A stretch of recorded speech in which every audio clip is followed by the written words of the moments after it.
दोस्तों आदाब अर्ज़ है, मैं नीस अहमद खान हिंद वॉइस से आपसे मुखातब हूँ। यूपी में जो ड्रीम प्रोजेक्ट हैं, विकास की दर वादों में और भाषणों में बड़ी तेज़ी से बढ़ रही है। उनके बारे में जाने क्या क्या वादे किए जा रहे हैं, लेकिन उन ड्रीम प्रोजेक्ट्स की हालत क्या है। उनमें से दो ड्रीम प्रोजेक्ट की बात मैं करता हूँ। एक पूर्वांचल एक्सप्रेसवे और दूसरा बुंदेलखंड एक्सप्रेसवे। बुंदेलखंड एक्सप्रेसवे जहाँ 16 जुलाई को और जिसका उद्घाटन हुआ था, महज 5 दिन में ये धसक गया था। इसके बाद इसके बारे में काफ़ी कुछ कहा गया, नहीं ऐसा है वैसा है, ठीक किया जा रहा है। ठीक तो हो ही जाते हैं, लेकिन वादा ये रहा उनका। और वहीं दूसरा ड्रीम प्रोजेक्ट था पूर्वांचल एक्सप्रेसवे। इसमें बीच में 15 फीट गहरा गड्ढा हो गया है, जिसमें कई गाड़ियाँ धस गई हैं, अंदर चली गई हैं गाड़ियाँ। बड़ी मुश्किल से उनको बताया गया है।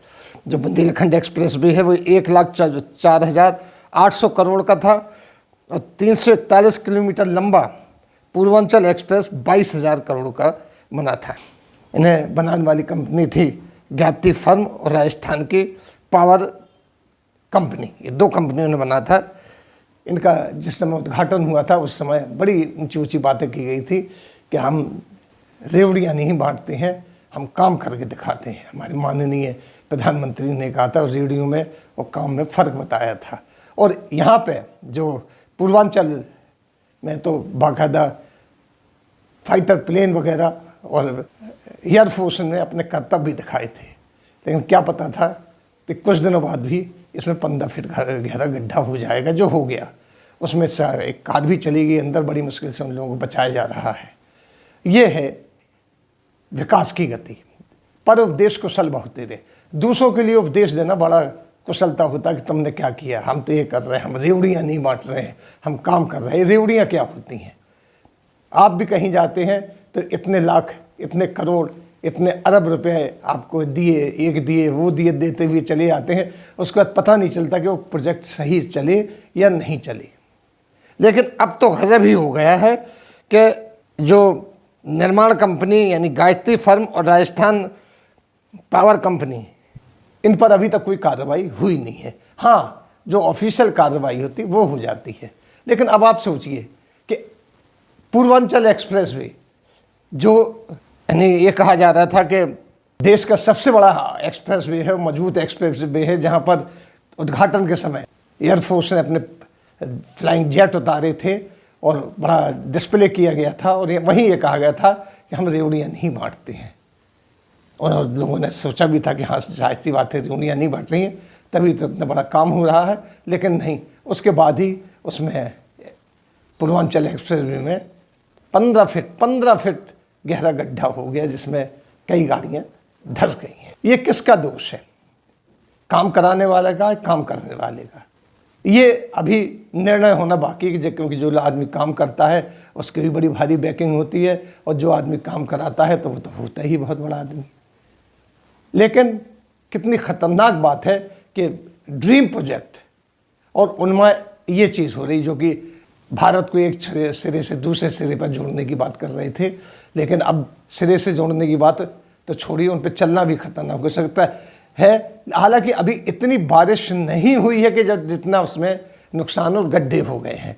आप अगर देखें तो पूर्वांचल एक्सप्रेस जो है वो 22,000 करोड़ का बनाया गया था, उसमें इतने खर्च हुए थे। और बुंदेलखंड एक्सप्रेस वे 1,05,800 करोड़ का उसमें खर्च किए गए थे। ये सरकारी पैसा होता है, सरकार का पैसा ज़रूर होता है, लेकिन ये पब्लिक मनी होता है, जो सरकार टैक्सेस वगैरह से लेती है और उसको फिर लगाती है। ये गलती कहाँ है? ठेकेदारी करने वालों की या ठेका देने वालों की? उनको अभी तक, जो बुंदेलखंड एक्सप्रेसवे में हादसे हुए, उन लोगों को अभी तक कोई सज़ा या कोई कंपनसेशन नहीं दिया गया है। ये हालत चल रही है। इसी तरीके से इसके साथ अभी जो बारिश हुई है यूपी में, इसमें ये चीज़ हुई है कि एक गाड़ी 15 फीट नीचे चली गई है। डिटेल अभी नहीं आए हैं इसके, क्योंकि ऐसी डिटेल बड़ी देर में आते हैं। सड़कें बंद कर दी जाती हैं, बैरिकेड लगा दिए जाते हैं, पत्रकारों को जाना आना रोक दिया जाता है। और ये मामला साल भर के अंदर हुआ है। साल भर नहीं हुए बने हुए और ये मामला हो गया है।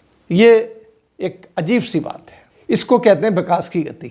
हालांकि कहा यह जाता है कि विकास की गति बड़ी तेज़ है, योगी जी के राज में विकास की गति बहुत तेज़ है, योगी जी ये कर रहे हैं वो कर रहे हैं, बड़ी बारीकी से जांच करके सारा काम करते हैं। लेकिन अब देख लीजिए, 2 highway, national highway, world class highway, उनकी हालत क्या हो रही है। इस तरीके से छोटे छोटे जो हाईवेज़ हैं उनकी तो मैं बात ही नहीं कर रहा हूँ, इन 2 नेशनल हाईवेज़ की बात कर रहा हूँ जो इत्तेफाक से नेशनल हाईवे हैं और उनमें इतना बड़ा हादसा हो गया है। एक में तो एक कार डूब गई है, पूर्वांचल में तो एक कार घिस गई है।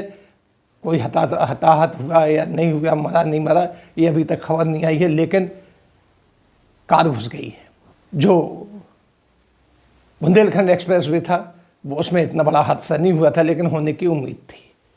ये ज़रा सी बारिश में हुआ है। अब इस पर रिएक्शन भी आते हैं, पत्रकारों के रिएक्शन भी आते हैं और पाठकों की रिएक्शन भी आते हैं।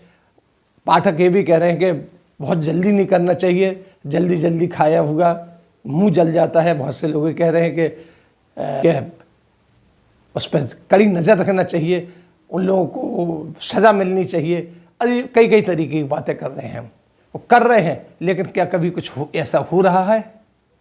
अभी उसके डिटेल नहीं आए हैं। डिटेल आएंगे तो हम आपको बस पूरी तरीके से इत्तला करेंगे। तब तक के लिए दीजिए मुझे इजाज़त।